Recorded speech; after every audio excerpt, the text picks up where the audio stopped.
Sénat a adopté largement hier en première lecture, après l'avoir amendé, le projet de loi sur l'industrie verte destiné à favoriser une réindustrialisation décarbonée de la France.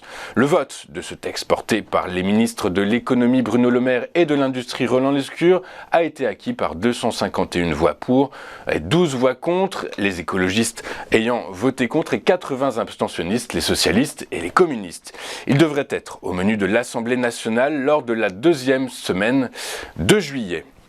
La Banque d'Angleterre a relevé ses taux d'intérêt d'un demi-point de pourcentage hier, après que les données de cette semaine aient révélé une inflation étonnamment tenace. Cette décision fera souffrir les personnes ayant des hypothèques et exercera une pression à la baisse sur les prix de l'immobilier.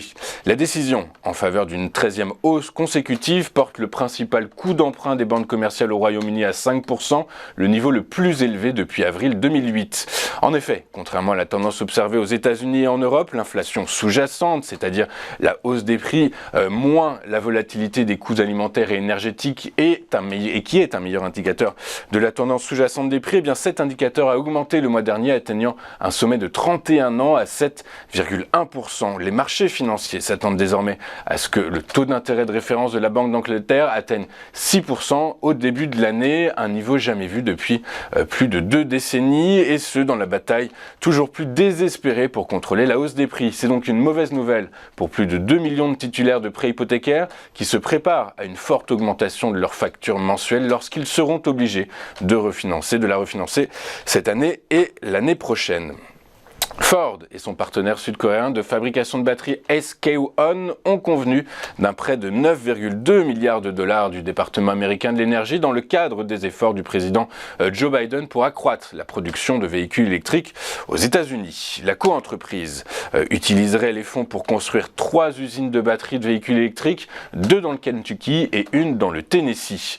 Le prêt fait partie du plan Biden visant à augmenter les ventes de véhicules électriques aux États-Unis pour atteindre 50% des ventes totales de véhicules neufs d'ici à 2030. Faisons maintenant le tour de ce qui s'est passé sur les principales places boursières de la planète hier, et en Europe, les marchés financiers sont déprimés par les discours toujours fermes des principaux banquiers centraux de la planète qui restent déterminés à poursuivre leur lutte contre l'inflation. Dès lors, les perspectives économiques s'assombrissent, ravivant les craintes d'une récession des économies les plus avancées de la planète.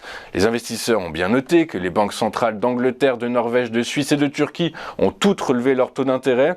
Dès lors, à Paris, le CAC 40 a cédé 0,79% à 7203 points, tandis que le DAX a lui perdu 0,22% à 15 988 points. À Londres, la bourse a clôturé en baisse significative après que la Bank of England ait relevé les taux d'intérêt de 50 points de base, comme nous venons de le voir. Le FTSE a donc reculé de 0,76% à 7502 points. À New York, les marchés actions ont terminé la journée en ordre dispersé, les investisseurs semblant finalement douter du niveau auquel la Fed relèvera ses taux directeurs. Le Dow Jones a cédé 0,01% à 33 946 points, alors que le Nasdaq a progressé lui de 0,95% à 13 630 points. Le S&P 500, bien aidé par les valeurs technologiques et par les valeurs des ventes de biens discrétionnaires, a pris 0,37% à 4 381 points. On a dit ce matin, les actions asiatiques ont fortement chuté après que plusieurs banques centrales du monde ont augmenté les taux d'intérêt dans leur lutte contre l'inflation. Le Nikkei a perdu 1,45% à 32 781 points.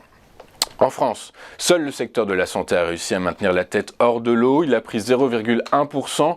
Parmi les principaux replis, nous noterons celui de l'énergie qui a plongé de 2,45% sur fond de crainte pour l'économie mondiale. Les financières, elles, ont reculé de 1,35%. Dans le détail maintenant, SES a fini en tête du SBF 120 après que l'opérateur de satellite a annoncé que les discussions concernant un éventuel rapprochement d'intérêts stratégiques avec Intelsat ont cessé. Le titre a pris 7,8% à 5,23 €. À l'inverse, Orpea a fini bon dernier de la cote en proie à des prises de bénéfices opportunistes après la hausse d'hier. Le titre a cédé 4,01% à 2,08 €. Sur le marché des rendements obligataires, le Bund allemand à 10 ans a fini sur un gain de 5,7 points de base à 2,48% et celui à 2 ans a pris 8,5 points de base à 3,27%. Les rendements du Bund du Trésor américain étaient également en hausse. Le rendement à 10 ans et à 2 ans ont pris 7 points de base Tous les deux, sur le Forex, le billet vert profite de l'aversion au risque. L'euro a cédé 0,33% à 1,0954%. Les cours du pétrole ont dégringolé de plus belle hier après une nouvelle salve de remontée des taux directeurs au Royaume-Uni, en Norvège, en Turquie et en Suisse, faisant ressurgir les craintes de récession mondiale et donc de destruction de la demande. Le baril de Brent de la mer du Nord pour livraison août 2023 a perdu 3,86% à 74,14$ le baril. Quant à son équivalent américain, il a cédé 4,16% à 69,55$. Enfin, du côté des cryptos, alors que le Bitcoin butait depuis plusieurs séances sur la résistance des 30 000 $, hier, à la faveur d'une sixième séance consécutive